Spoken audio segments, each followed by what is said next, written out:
জননেতা জনাব আব্দুল কাইয়ুম চৌধুরী।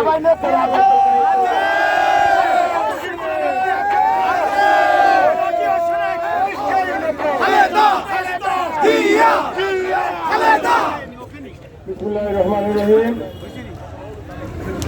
তাৎক্ষণিক কেন্দ্রীয় কর্মসূচির অংশ হিসাবে 2 ঘন্টার নোটিশে আজকে ভারতীয় আগ্রাসনের বিরুদ্ধে এই বিক্ষোভ মিছিলের সহকর্মী বাংলাদেশ জাতীয়তাবাদী দলের জাতীয় নির্বাহী কমিটির অন্যতম সহসাংগঠনিক সম্পাদক মির্জা সিদ্দিকী, আজকের এই বিক্ষোভ মিছিলে উপস্থিত সিলেট মহানগর বিএনপির ভারপ্রাপ্ত সভাপতি রেজাউল হাসান কয়েসরুদ্দি, উপস্থিত সিলেট জেলা বিএনপির বিপ্লবী সাধারণ সম্পাদক অ্যাডভোকেট এমরান আহমদ চৌধুরী, সিলেট মহানগর বিএনপির ভারপ্রাপ্ত সাধারণ সম্পাদক নাজিবুর রহমান এবং জেলা মহানগরের বিভিন্ন পর্যায়ের নেতৃবৃন্দ, জাতীয়তাবাদী যুব দলের নেতৃবৃন্দ, স্বেচ্ছাসেবক দলের নেতৃবৃন্দ, ছাত্র দলের নেতৃবৃন্দ, শ্রমিক দলের নেতৃবৃন্দ, কৃষক দল, মহিলা দল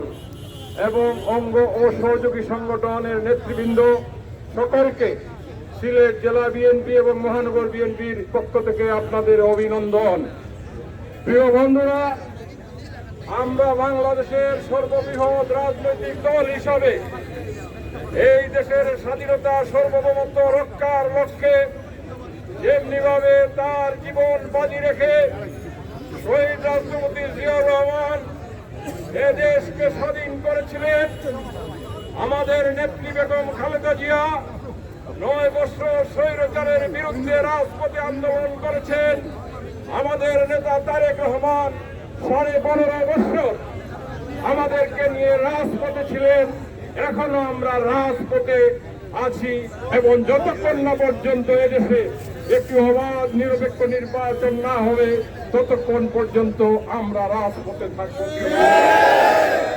আজকে আমাদেরকে বিভিন্নভাবে ভয় ভীতি দেখাচ্ছেন, আমরা কোনো ভয় ভীতি তোয়াক্কা করি না। বাংলাদেশ 56,000 বর্গ মাইলে এদেশের 20 কোটি মানুষ অন্তত পক্ষে ওই লেন্ডুকজির ওই সিকিম হিসাবে বাংলাদেশে আত্মপ্রকাশ করেনি। বাংলাদেশে 20 লক্ষ শহীদের রক্তের বিনিময়ে অর্জিত স্বাধীনতা আমরা অক্ষুণ্ণ রাখবো। প্রিয় বন্ধুরা,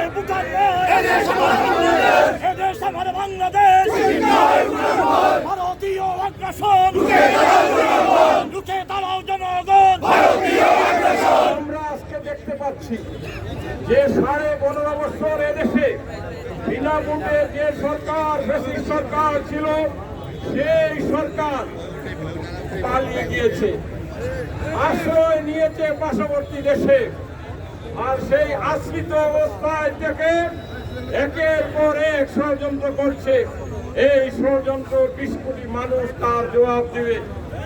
আজকে সীমান্তবর্তী বিভিন্ন জায়গায় তারা সমাবেশ করে আমাদেরকে ভয় দেখাচ্ছে।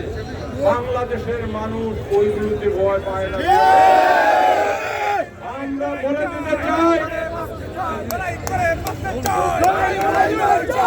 বলে দিতে চাই, বিশ্বের দরবারে প্রতিটি দেশের স্বাধীনতা সার্বভৌমত্ব অক্ষুণ্ণ রাখার লক্ষ্যে কূটনৈতিক সম্পর্ক সবার সাথে সবার আছে। একজন কূটনীতিক হিসাবে অথবা একটা দেশের রাষ্ট্রের যে হাই কমিশন, অর্থাৎ আমাদের হাই কমিশন দিল্লিতে আছে এবং উপ হাই কমিশন বিভিন্ন প্রভিন্সে দেখা যায় আমাদের অফিস স্থাপন করা হয়েছে। এই উপ হাই কমিশন প্রথম দেখলাম আমরা কলকাতাতে, পরশুদিন দেখলাম আমরা আগরতলায় এবং সাথে মহারাষ্ট্রের বোম্বেতে আমাদের হাই কমিশনের উপরে হামলা করা হয়েছে। ভিয়েনা কনভেনশন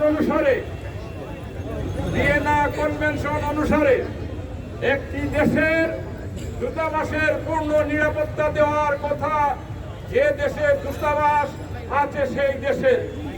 আজকে বলতে চাই আমরা ভারতকে আপনাদের যেভাবে প্রতিটি দূতাবাসের আমরা নিরাপত্তা দিচ্ছি, আমাদের দূতাবাস এবং কূটনীতিকদেরকে পূর্ণ নিরাপত্তা দেওয়ার দায়িত্ব হচ্ছে আপনার। এই ক্ষেত্রে যদি আমাদের দূতাবাসগুলোতে কোন ধরনের হামলা হয়, তাহলে আমরা ধরে নিব যে এই হামলার পিছনে ওই পালিয়ে যাওয়া ব্রিটিশ সরকারের কোন হাত আছে। আজকের এই তাৎক্ষণিক সভা শেষে আমি বলতে চাই, সভাপতি হিসাবে সিলেটবাসীর পক্ষ থেকে আমরা এগুলো দেখতে চাই না। আমরা ভারতীয় সরকারের প্রতি অনুরোধ থাকবে, আপনারা আমাদের দূতাবাসগুলোর পূর্ণ নিরাপত্তা দেন, কূটনীতিকদের পূর্ণ নিরাপত্তা দেন, আমরা যেভাবে আপনাদেরকে দিচ্ছি। আর পাশাপাশি অন্তর্বর্তীকালীন সরকারে যারা আছেন তাদেরকেও বলবো, আপনাদের ডিপ্লোম্যাটিক চ্যানেলে এই সমস্ত হামলা ভাঙচুরের বিষয়ে আপনারা প্রটেস্ট করেছেন, আমরা পত্রপত্রিকায় দেখেছি। আপনারা শক্তভাবে প্রটেস্ট করেন। আপনাদের সাথে দেশবাসী আছে, আপনাদের সাথে 20 কোটি মানুষ আছে। আমরা বিশ্বাস করি মানুষের সেন্টিমেন্টের সাথে কোনোদিন কোনো দেশ বা কোনো সরকার কোনোদিন তার বিরুদ্ধে গেলে রক্ষা পাবে না। সুতরাং আগামী দিনগুলোতে আশা রাখি এই বিষয়টি এখানেই থেমে যাবে। আগামী দিনে যে কোনো পরিস্থিতিতে আজকে যেমনি ভাবে 2 ঘন্টার নোটিশে আমাদের নেতা তারেক রহমানের আহ্বানে আপনারা এই মিছিল করেছেন, সমাবেশ করেছেন, আগামীতেও এই ধরনের পরিস্থিতি যদি হয় আপনারা রাজপথে আসবেন আমাদের আহ্বানে। এই সময় এই মিছিলে শরীক হওয়ার জন্য পুনরায় কৃতজ্ঞতা জানিয়ে আজকের কর্মসূচি এখানেই সমাপ্তি ঘোষণা করছি।